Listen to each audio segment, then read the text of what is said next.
Now, as we reported last week, China's on course to replace Japan as the world's second largest economy by the end of this year. The economy grew by 10.7% in the fourth quarter compared with a year ago as the country continued to surge forward, even as many others are still struggling to shake off the effects of the global recession. Yes, in fact, over the entire 2009 year, Chinese gross domestic product grew 8.7%, comfortably above the 8% growth rate benchmark that Chinese leaders believe is necessary to maintain social stability.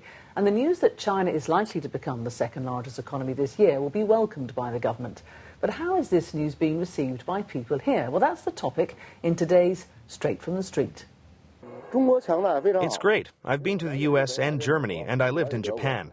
China's economy is growing faster than Japan's, but the environment is not as good.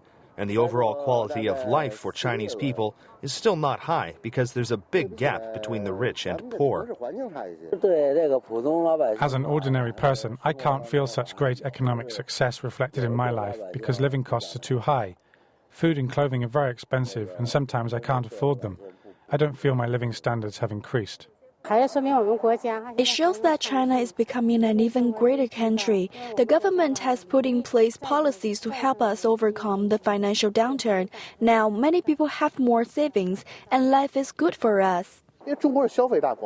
China's big consumer power. Over the past 10 years, we have had significant changes. Now many people have their own cell phones and some are changing to 3G. I just bought my second car. That's something I could even imagine years ago. Now the growth rate of China's GDP is more than 8%, and I think it'll keep growing, surpassing the US to become #1.